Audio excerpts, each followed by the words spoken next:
welcome to Make It Easy For You, Simon Dow speaking. In this section I'm going to cover 3 areas on the screen so that you're aware of. First of all is the apps that are installed on your iPad.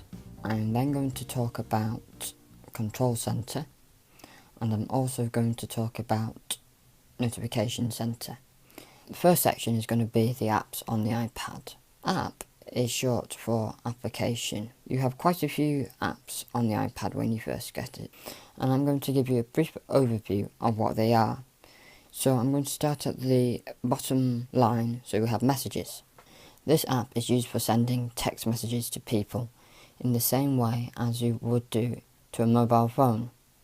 The only difference is that you can only send messages to people that have Apple ID, so you can send people a message to a Mac, an iPhone or an iPod Touch.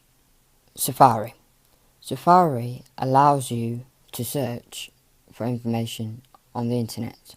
This browser allows you to see websites such as BBC Weather, Amazon, BBC Food Recipes, etc.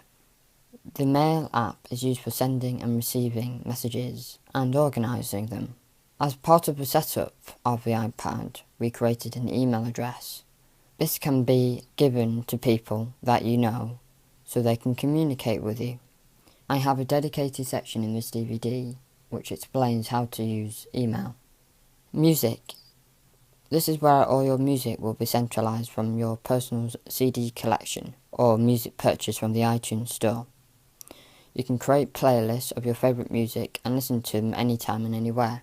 FaceTime is a way of having a face-to-face conversation with other people who have an Apple product. This uses your Apple ID the same way as sending a text message. In the DVD, I will show you how to set up FaceTime and give someone a call. The Calendar app is used for organising your busy schedule. You can see the events in a day, week, month and year view. It is a great tool so you can always keep up to date with people.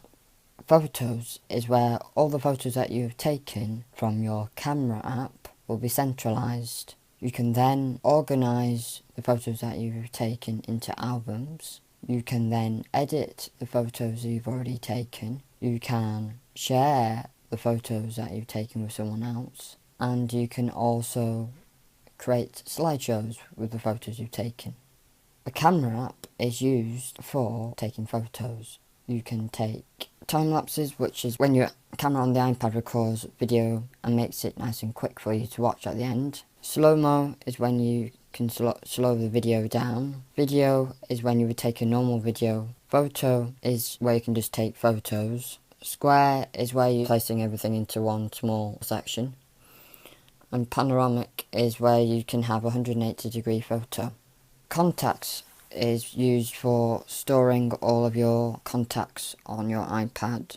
This includes people's phone numbers, email addresses, their actual physical address where they live, birthdays, websites, social media information, etc. The clock app is used for telling the time. You have World Clock, which will display different clocks in different countries as well as our current one. We have an alarm, we have a stopwatch, and we have a timer. A new feature is called Bed Timer. This will tell you when it's advisable for you to go to bed in order for you to get your hours of sleep that you wish to get each night. The Maps app is used for searching for locations, planning routes. You can use it for sat-nav if you're driving with an iPhone, and you can use it for exploring as well. Home app is a new app. This allows you to control devices that are smart, such as light bulbs, garage doors, thermostats, plugs, dishwashers, washing machines, air conditioning unit, irrigation unit, and so on. Video is where you can see videos, so you can actually download videos from the iTunes store and they will be stored here, as well as music videos and films. Notes is used for writing down notes as you would of having a physical piece of paper where you would jot down things to do. You can add photos into it, you can use it for planning, so if you go on holiday and you want to plan which hotels you're looking at, you can put those all onto one sheet. Reminders is used for reminding you of things that you need to do. You can have multiple lists of reminders. You can specify when the reminders have to go off. Say, for example, you're paying for some insurance and you need to remember that you've got to pay it. You can use that as an example.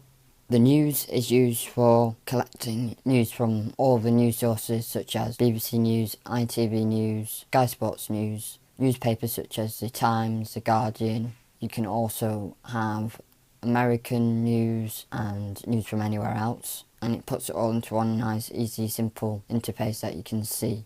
The iTunes Store is used for buying content such as music, which can be individual songs, albums. You can download films, music videos and TV shows.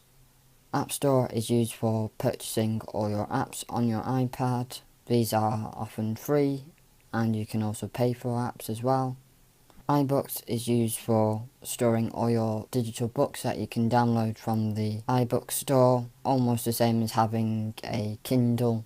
The Settings app is used for accessing all your settings, such as turning your Wi-Fi off, turning on airplane mode, changing display and brightness, resetting the iPad, setting up FaceTime, setting up messages, adding email accounts. The Tips app. This gives you tips of new things that you can do with the iPad. It's updated weekly and they'll give you new suggestions to look at. The Podcast app is an app that allows you to play podcasts. A podcast is either an audio file or a video file that you can subscribe to. These can be downloaded within the app. Photo Booth allows you to use the front-facing camera on your iPad, and it allows you to apply effects and moods to your photos. Find Friends is used for keeping a track of your friends. This only works if they've added you to their friends list. And the final app is Find My iPhone.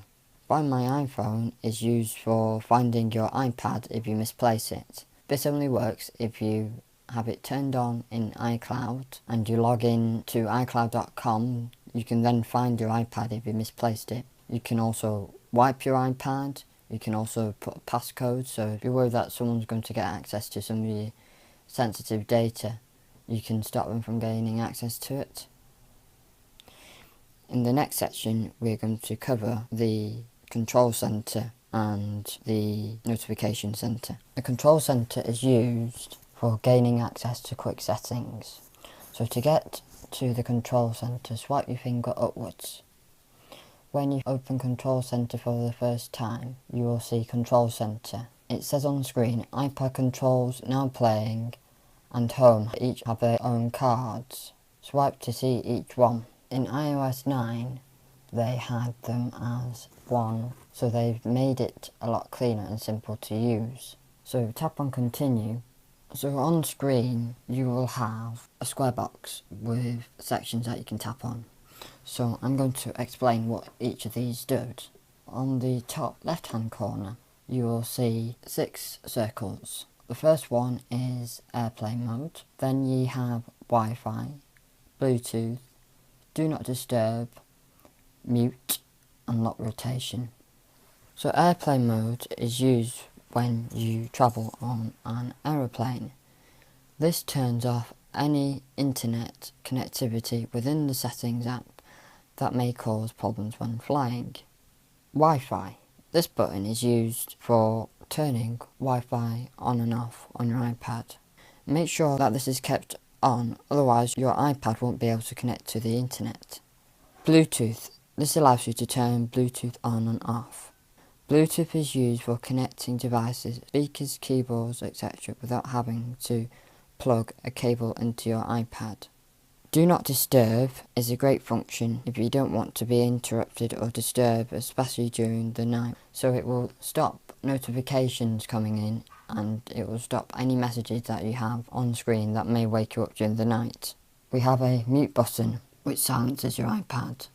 If you turn this on, it silences your iPad. Orientation lock. This is used for locking the screen of your iPad either in portrait or landscape. This can be used for certain tasks such as reading a book. So AirPlay mirroring. This only works if you have an Apple TV. This allows you to share your iPad on the big screen with other people. This feature is great for use when watching a movie on your iPad. You can then share it on the TV to watch with others.